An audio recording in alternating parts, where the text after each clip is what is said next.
जय श्री श्याम एवरीवन। हम ये सीरीज़ कर रहे हैं फ्रेजेस की।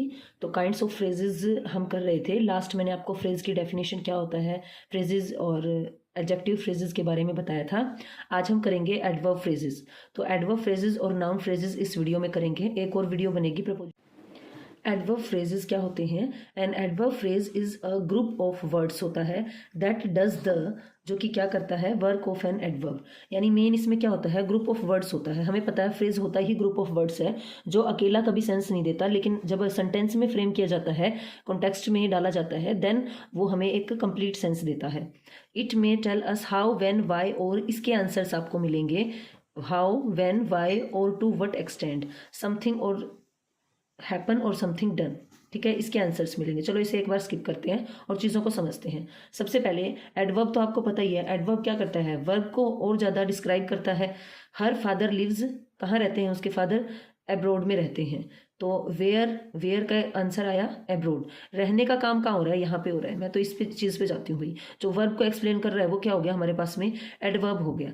लेकिन अगर इसी एडवर्ब को एक वर्ड में न बोलकर हमने एक ग्रुप ऑफ वर्ड्स में इसको बोलना है, तो हम उसको क्या बोलेंगे? देखो, हर as it is father lives abroad का मतलब क्या होता है, इन अ फॉरेन कंट्री, एक दूसरे देश में रहना, है ना, इन अ फॉरेन कंट्री। तो ये हमारे पास में इतना, ये पूरा का पूरा हमारे पास में क्या हो गया, एडवर्ब फ्रेज हो गया।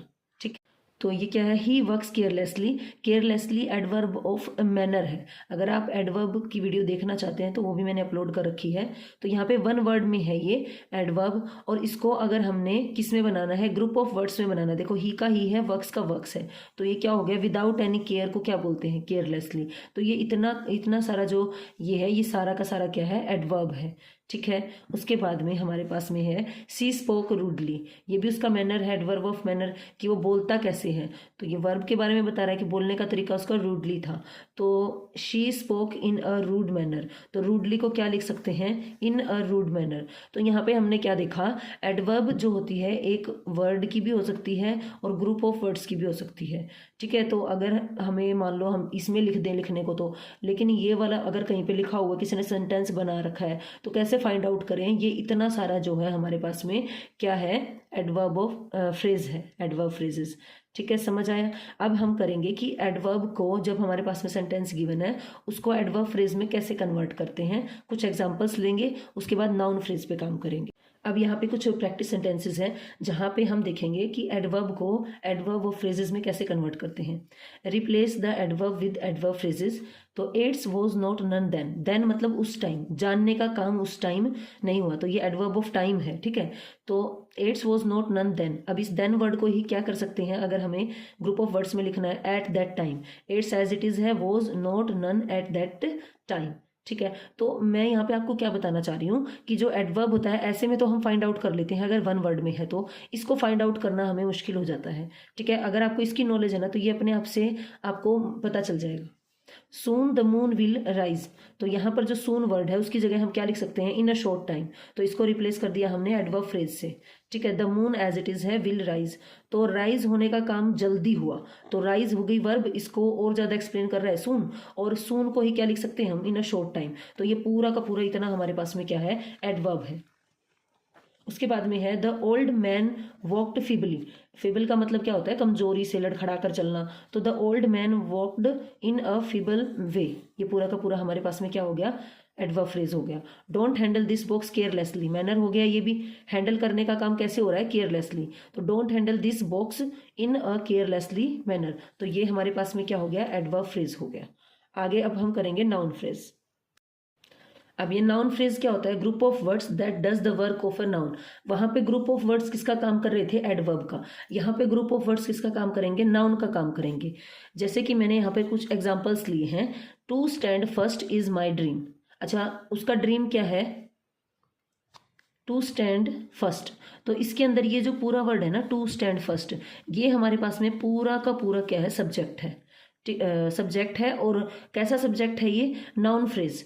स्टैंडिंग फर्स्ट, इसकी जगह ये भी हो सकता था स्टैंडिंग फर्स्ट, गेटिंग फर्स्ट। तो ये स्टैंडिंग फर्स्ट, गेटिंग फर्स्ट, ये जो होता है जब हमारे पास में ये जिरंड होता है, जब नाउन बन जाता है, तो उस फॉर्म में भी इसको लिख सकते थे। तो यहाँ पे ये एक आइडिया है पूरा का पूरा।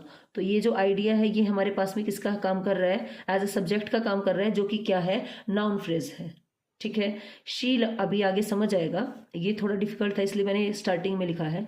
तो देखो ये to with base form, infinitive word से भी वो स्टार्ट हो सकता है, वो आईएनजी से भी स्टार्ट हो सकता है, यानी जिरेंट से भी शुरू हो सकता है एक नाउन। गेटिंग, इसमें भी आईएनजी है।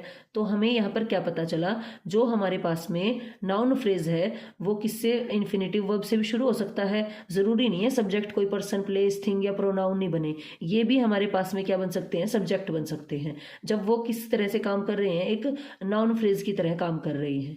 ठीक। She loves to help the downtrodden, तो यहाँ पर द डाउन रूडन क्या है, पूरा का पूरा नाउन फ्रेज है। अब इसके अंदर क्या है, द डेटरमाइनर है, डाउन रूडन एडजेक्टिव है। तो एक हमारे पास में जब नाउन फ्रेज होता है उसके अंदर मोर देन वन वर्ड होते हैं, तो यहाँ पर लेकिन ये एडजेक्टिव है, नाउन तो इसके अंदर है ही नहीं। तो हमारे पास में ये जब द डेटरमाइनर के साथ जब एडजेक्टिव आता है तो वो किसका काम करता है, नाउन का काम करता है, एडजेक्टिव का काम ना करके। और वो किसको दिखा रहा होता है, जब एडजेक्टिव द के साथ आता है और लोगों के ग्रुप को बताता है, पूरे ग्रुप, वोल ग्रुप को बता रहा है ये, तो वह नाउन की तरह यूज होता है। तो यहाँ पर ये एज अ नाउन है, ये नाउन फ्रेज है। ठीक है।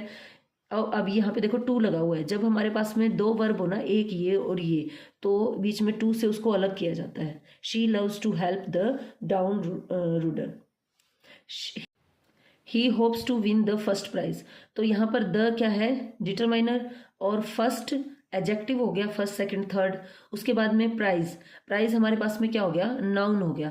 जब इस तरीके से स्ट्रक्चर होता है ना, जब हमारे पास में यहाँ पे ए एंड द हो गई, या कोई और डिटरमाइनर हो और उसके बाद में एडजेक्टिव हो देन नाउन हो, वो पक्का और पक्का क्या है, नाउन फ्रेज है आपका। यहाँ पे उसके अंदर एक नाउन मिलेगा पक्का।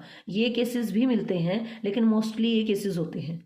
ठीक है। तो यहाँ पे हमें इससे क्या पता चला, इससे हमें ये पता चला, इसकी सिंपल डेफिनेशन देखें तो नाउन फ्रेज में क्या होगा, एक तो नाउन होगा और दूसरा उनके हेल्पर्स होंगे। देखो इसके अंदर नहीं था नाउन, इसके अंदर तो देखो ये हमारे पास में वर्ब थी, ये हमारे पास में एडवर्ब थी, यहाँ पर मैंने आपको बताया द के साथ एडजेक्टिव था। लेकिन ऐसे केसेस में, ये वाले केस में क्या होगा, नाउन प्लस उनके हेल्पर्स साथ में मिलेंगे। कैसे, पहले होगा डेटरमाइनर, उसके बाद होगा डिटरमाइनर होता है ये, उसके बाद एडजेक्टिव और देन नाउन। तो इस फॉर्म में आपका जो स्ट्रक्चर होगा वो नाउन फ्रेज को शो करेगा 90%। ठीक है। अब यहाँ पे मैंने कुछ और एग्जांपल्स लिए हैं इस टॉपिक को इजी बनाने के लिए। अ बॉय, इसको इधर कर लेती हूँ, अ बॉय, तो ये जो बॉय है, अ बॉय, ये क्या हो गया, noun phrase. The red ball, ये भी नाउन फ्रेज है, इसके अंदर नाउन क्या है, बॉय। मैं इस वाली बात को प्रूव कर रही हूँ यहाँ पर, नाउन प्लस उनके हेल्पर्स। उसके बाद में है the red ball, ball word noun है, इसके अंदर द रेड क्या है, द डेटरमाइनर है, देन एडजेक्टिव है। उसके बाद में है माई बेस्ट फ्रेंड, फ्रेंड इसके अंदर नाउन है, माई और बेस्ट, माई डेटरमाइनर है, पोजेसिव, और बेस्ट एडजेक्टिव हो गया भाई यहाँ पर। उसके बाद में है 3 स्मॉल एप्पल्स, तो ये हमारे पास में क्या हो गया, पूरा का पूरा नाउन फ्रेज हो गया। तो ये नाउन फ्रेज है। यहाँ पर इस बात को एक्सप्लेन करने के लिए मैंने ये एग्जांपल्स आपको दिए हैं। अब नीचे हमारे पास में इसको सेंटेंस में कैसे होगा, ये तो अलग से निकाल रखे हैं, ये सेंटेंस नहीं है, ये तो अलग से निकाल रखे हैं। उसके बाद में सेंटेंस कैसे है, जैसे the little girl is crying, तो ये जो पूरा का पूरा है इसके बारे में बात हो रही है। गर्ल कैसी है, लिटिल है, द लिटिल गर्ल। देखो इसके अंदर भी क्या रहा है, डिटरमाइनर, देन एडजेक्टिव और देन नाउन। तो ये पूरा का पूरा हमारे पास में क्या बन गया, नाउन फ्रेज बन गया, इज क्राइंग। तो इस वाले स्ट्रक्चर से आपके 90% जो है क्वेश्चन सोल्व हो जाएंगे। बाकी कुछ आपको ऐसे मिलेंगे जब जिरेंट से सेंटेंस शुरू हो रहा है, और कुछ जो है इस तरीके से इन्फिनिटिव वर्ब के साथ, इनफाइनाइट वर्ब टू के साथ बेस फॉर्म जो होती है उसके साथ भी सेंटेंस शुरू हो सकते हैं। तो आज के लिए इतना ही। अगर आपको वीडियो पसंद आई है तो please like, share and subscribe.